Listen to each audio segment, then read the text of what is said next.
عزیر علیہ السلام انبیاء کرام کی جماعت میں ایک کریم اور عظیم نبی تھے۔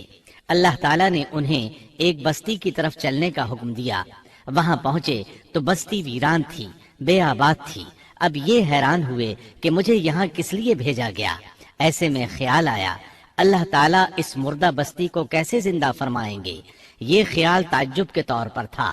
اللہ تعالیٰ سورۃ البقرہ آیت 259 میں فرماتے ہیں، یا اس شخص کی مانند کہ جس کا گزر اس بستی پر ہوا جو چھت کے بل اوندھی پڑی ہوئی تھی۔ وہ کہنے لگا کہ اس کی موت کے بعد اللہ تعالیٰ اسے کیسے زندہ کرے گا، تو اللہ تعالیٰ نے اسے بھی موت دے دی 100 سال کے لیے۔ پھر اسے اٹھایا، پوچھا تجھ پر کتنی مدت گزری؟ کہنے لگا 1 دن یا دن کا کچھ حصہ۔ اللہ تعالیٰ نے فرمایا تو 100 سال تک ٹھہرا رہا۔ پھر اب تو اپنے کھانے پینے کو دیکھ کہ یہ بالکل خراب نہیں ہوا، اور اپنے گدھے کو بھی دیکھ، ہم تجھے لوگوں کے لیے ایک نشانی بنا رہے ہیں۔ تو دیکھ کہ ہم ہڈیوں کو کس طرح جوڑتے ہیں، پھر ان پر گوشت چڑھاتے ہیں۔ جب یہ سب ظاہر ہو چکا تو کہنے لگا میں جانتا ہوں اللہ تعالیٰ ہر چیز پر قادر ہے۔ اللہ تعالیٰ نے نیند کی حالت میں عزیر علیہ السلام کی روح قبض کی تھی، اس لیے انہوں نے جواب دیتے وقت سمجھا کہ شاید وہ سو رہے ہیں۔ انہیں یہ احساس بھی نہ ہوا کہ میں تو اتنا عرصہ مردہ رہا ہوں۔ جب وہ سوئے تھے تو صبح کا وقت تھا۔ جب دوبارہ زندگی ملی تو عصر کے وقت آنکھ کھلی۔ اسی لیے اللہ تعالیٰ کے سوال کے جواب میں انہوں نے کہا میں 1 دن یا دن کا کچھ حصہ سویا رہا ہوں گا۔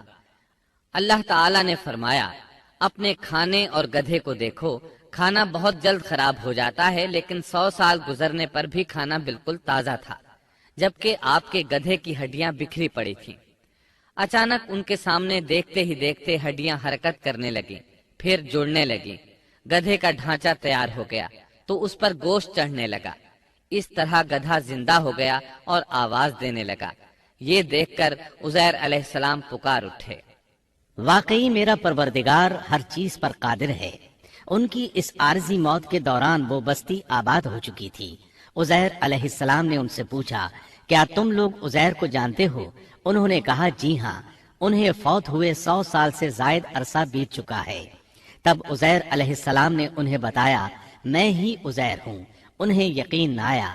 وہ ایک بڑھیا کو لے آئے، اس کی عمر 120 سال تھی۔ انہوں نے اس سے عزیر علیہ السلام کے بارے میں پوچھا۔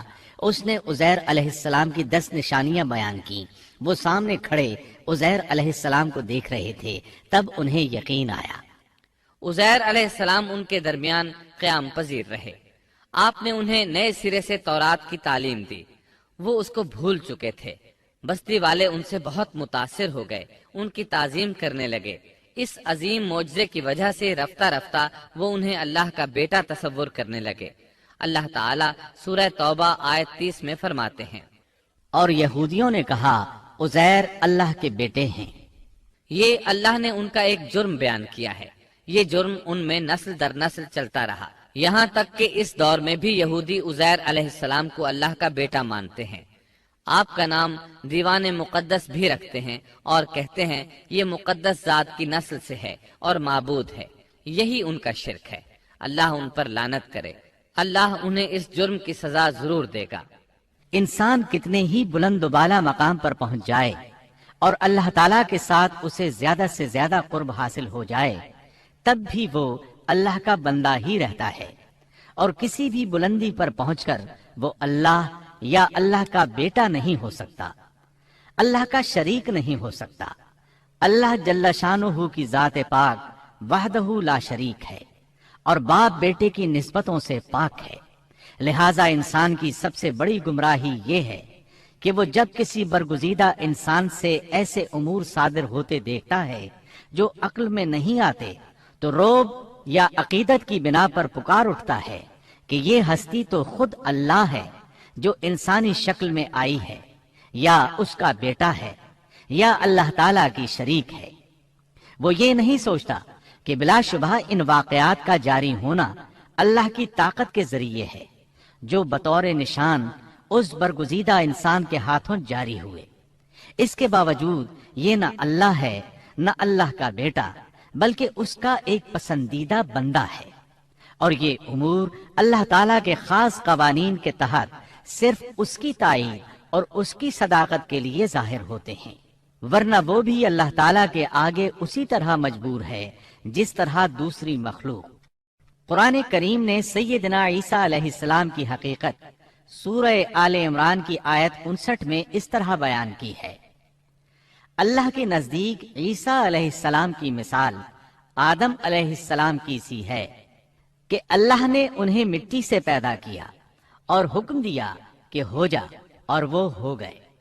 مطلب یہ کہ اللہ کا بیٹا اگر کسی کو کہا جا سکتا تو آدم علیہ السلام کو کہا جانا چاہیے تھا۔ لہذا کسی نبی کے بارے میں یہ عقیدہ رکھنا کہ وہ اللہ کا بیٹا ہے بالکل فضول اور باطل ہے۔